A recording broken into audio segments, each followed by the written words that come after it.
That you did? Well, this was family and friends, really. They're all family and friends? Yeah. A few people off the street. Yeah. It looked like, well, it came across that you'd really enjoyed doing that we segment. Had fantastic times, It was a very long day, but it didn't seem like it. It got complicated, did it? No, not really. I mean, it's quite simple because they were all really into it. It was good fun to do. It wasn't any hard work. I mean, all those the shots of all the little kids and stuff like that, they were very natural for them. I mean, you know. Has this all been a bit of a chore, the whole publicity deal? Well, I mean, I think that everybody should try being famous for a short period in their life, so that you can get it over with and get on and do better things. So we're just sort of trying it out for the time being, and then we'll probably do something else, like plumbing. Is that right? So all this fame doesn't appeal to you? Not really. In fact, you regret it? I regret walking down the street and people going, that kind of thing. That gets on my nerves a bit. I think it's quite rude. But then I do. All right, isn't it? Yeah, I do.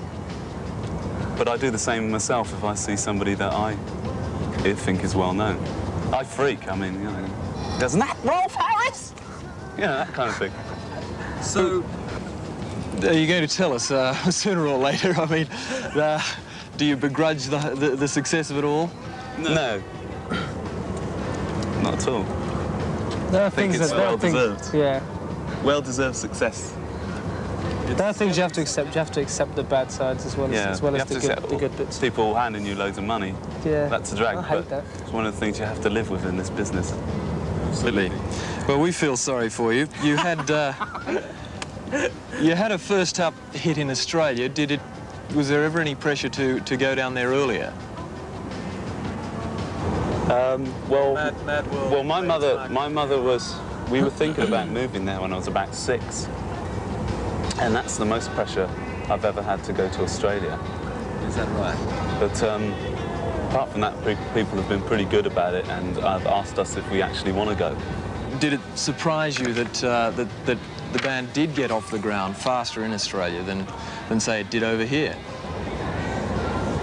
Not really. I think over here it's probably more corrupt.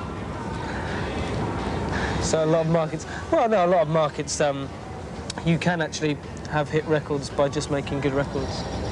Yeah, I mean, you have to spend an awful lot of money in America to actually get a hit, whether it's good or not. I think Australia's a bit. Most other countries in the world are different. Yeah. I mean, it took off most everywhere apart from America. I mean, over Europe and Australia. So once it took off in Britain and Europe, the markets are so similar that you expect it to happen in Australia and down there as well. So is that what we're seeing at the moment in the US, the fruits of a fairly expensive promotion? Oh, yeah. Yeah, definitely. Yeah, definitely. I mean, it's definitely nothing to do with the music. What drives the band? I mean, Bus driver. Bus driver.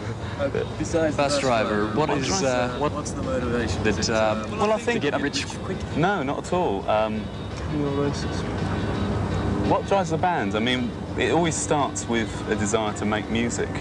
It starts with walking along the street and being struck through the outer cosmos by a tune, you know. Just walking along the street, shouting, oh, that sounds nice, yeah, that kind of thing. That's where it starts, and then it goes downhill from there on.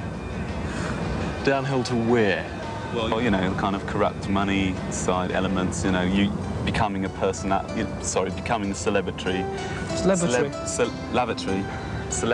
walking along the street and people going, God, that's Rolf Harris, and that kind of thing. You know.